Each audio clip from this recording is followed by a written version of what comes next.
الخطأ القاتل اللي يقدر يطيح فيه أي واحد عنده الباك، وخاصة مع أنه الوقت ما بقاش بزاف دابا. كنهضروا على تقريبا واحد 50 يوم قبل الوطني. يعني دابا كنهضروا على المراجعة والتحضير النهائي للباك. لذا فالفخ اللي كيطيحوا فيه الأغلبية هو الفخ ديال ستريس، الخلعة والستريس القهري اللي كيبقى حاكمك ملي كتحل عينيك في الصباح وكتبدا نهارك حتى الليل. وهذا الشيء كيدخلك في واحد الدوامه ديال التفكير المفرط.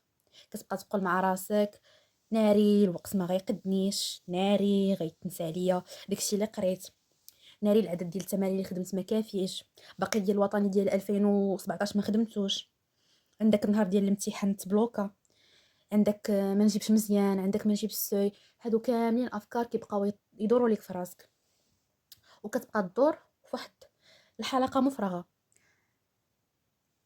حلقه مفرغه ديال الافكار الوسواسيه والشيطانيه اللي كتولد فيك واحد ستريس كرونيك، ستريس ماشي طبيعي، واحد ستريس اللي كيشلك صافي. ما كتبقاش قادر تهز ستيلو، ما كتبقاش قادر تحرك لا ستيلو لا تهز اي كتاب باش تخدم وتقرا، ولا كاع كتهز ورقيك كتهز كتباتك باش تقرا، كتحل البيستي كتهز التليفون ديالك باش تقرا، وكتبقى ساهي في وراقك، ساهي كتفكر في المستقبل المجهول اللي مازال ما عارفش، كتفكر في شي حاجه اللي انت اصلا ما عندكش فيها اليد. قول لي هادشي كاين ولا لا؟ انا يقينه بانه اي واحد غيكون داز ولا كيدوز دابا من هاد المرحله. وهادشي علاش درت هاد الفيديو هذا، اللي بغيت نقول لك انت اللي كتفرج فيا انه هادشي عادي، عادي انك تحس بشويه ديال ستريس، حيت كنبقاو انسان، ولا بد من هاد المشاعر ديال الخوف، سورتو من شي حاجه اللي باقا مجهوله، باقي ما دوزتيهاش،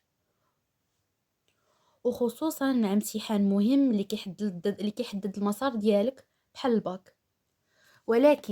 ولكن يا اخوان، هادشي ما كيعنيش انني نخليه يحكمني ويكتف ليا خدمتي، حيت والله اذا بقيتي كتصنت لدوك الافكار غتخرج على راسك بمعنى الكلمه. وهذا الشيء ما غتفهموش دابا، وهذا الشيء هو نقدر نقول لكم هو المضر والخايب في هذا الامر هذا. هذا الشيء امتى غتفهموا مورا الباك، ولكن للاسف سا سخا ترو طار، فات الفوت صافي، داز الباك. دونك غتقول لي السؤال دابا اللي مطروح هو شنو ندير باش نحارب هاد ستريس اللي كرونيك، ما كيبقاش ستريس عادي، كيتسمى ان ستريس كرونيك. اللي نقدر نقول لكم اول حاجه تفكر ان الباك كيبقى امتحان كباقي امتحانات اللي دوزتي.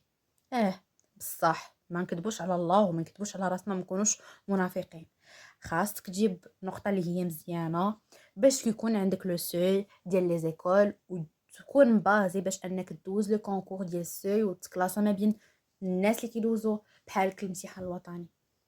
ولكن هادشي كامل غتدمرو اذا مشيتي للنهار الوطني ديجا عندك واحد الحمله ديال ستريس. لذا دائما جلس مع راسك وفكر راسك انه كيف ما دوزتي العام اللي فات الجهوي، حتى هاد العام غدوز الوطني، كيف ما داز عندك الجهوي راه غيدوز الوطني، كيف ما دوزتي التاسعه دوزتي كما قلت كنقول لكم الجهوي، فحتى الوطني غيدوز. غير هو امتحان اللي مهولينو لينا المجتمع، عطينا داك الفكره عليه مسبقه بانيها مني كنتي صغير، هي اللي كتخليك انك معشش فيك الفكره ديال ان الباك صعيب، الباك هذا خصني نجيبو، الباك. فدايما الشباب نفكر راسي انه كيف ما دوزت الجهوي غيدوز الباك باذن الله. ثاني حاجه تفكر انه قول مع راسك انه my emotions are valid، يعني من حقي نحس بالتلفة، من حقي نحس بالخلعة، هادو مشاعر بشرية عادية كنحس بها أنا والآخر. داك صاحبك، ديك صاحبتك، حتى القراي ديال القسم، واي واحد متبوع بالوطني اولا متبوع بامتحان مهم.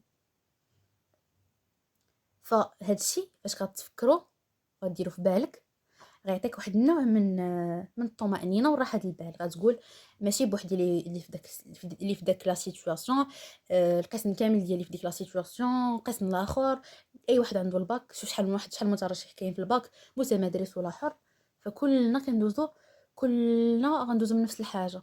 فعلاش غنتخلع انا وغادي ندير في راسي واحد ستريس كرونيك اللي غادي يمرضني وما يخليني لا نخدم لا حتى حاجه؟ كلنا غندوزو منها. هذه تاني حاجه. ثالث حاجه، تفكر دائما، دير في بالك انه قول مع راسك انا داير جهدي، كنخدم، كنقرا، كنمشي للمدرسه، كنمشي للسوايع، كنسهر، كنفيق بكري، كندمر من الاول للعام، كندبر حتى لدابا، فاكيد ربي غيجازيني على المجهود ديالي.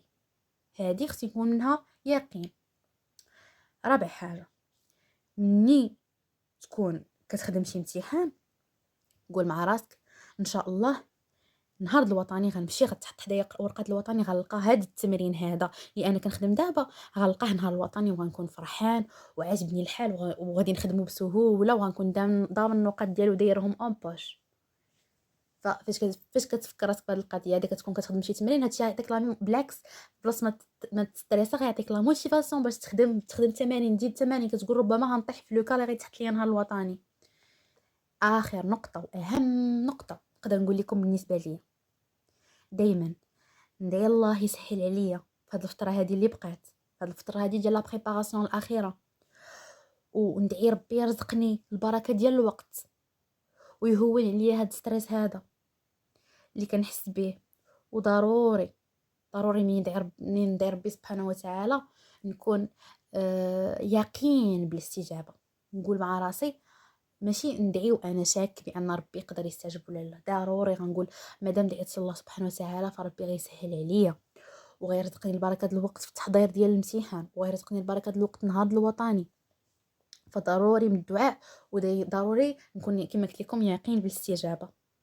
فاذا درتي هاد الخطوات كاملين اللي قلت لك وهاد النصائح هادو كاملين اللي قلت لك، فغتولي عارف تجيري ستريس ديالك اللي كتحس به وتتعامل مع هاد الفتره الاخيره هذه اللي بقات لك، حيت ضروري ستريس كيبقى غادي وكيتزاد. فانت اذا طبقتي هاد الخطوات هادو غادي تكون عارف كيفاش تجيريهم، كيفاش تتعامل معاهم، وغتجي ان شاء الله مور الامتحان الوطني وغترجع لهذا الفيديو ان شاء الله وغتكتب لي في لي كومونتير الحمد لله تغلبت على داك ستريس، سواء في الفتره ديال البريباراسيون ولا حتى نهار الوطني، حيت راه بطبيعه الحال حتى نهار الوطني ما خصناش نخليو ستريس يحكمنا.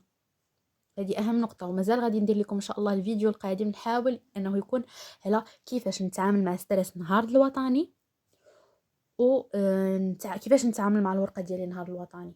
وغنعطيكم واحد القصه ديالي شخصيه ديال نهار الوطني، عبره على تاخذوها زعما بالنسبه للستريس باش ما تطيحوش في نفس الخطا اللي طحت فيه انا.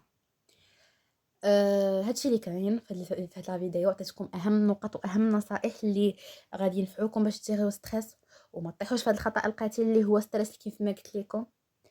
مع فيديو جاي ان شاء الله. راه قلت لكم الموضوع علاش غتكون، ما تنساوش تبارطاجيو لا فيديو مع اصحابكم، بارطاجيو، فولويني في لاشين، كتبوا لي شنو باقي عندكم فيه مشاكل وهذا، حيت راه كنحاول نجاوب على الاسئله ديالكم، ما كنحاولش ندير افكار من راسي، كنقول من الاحسن اني نجاوب على اسئله نتوما طارحينهم عليا. هادشي اللي كاين. مع فيديو جاي ان شاء الله. تهلاو في راسكم، بون بريباراسيون، كنتمنى لكم كل الخير كل الخير. و تنتوما دعيو معايا حتى انا بالتوفيق وبالنجاح، حتى انا راه قربوا عندي لي زيكزام وداك الشيء. مع فيديو جاي ان شاء الله. تهلاو في راسكم، باي باي.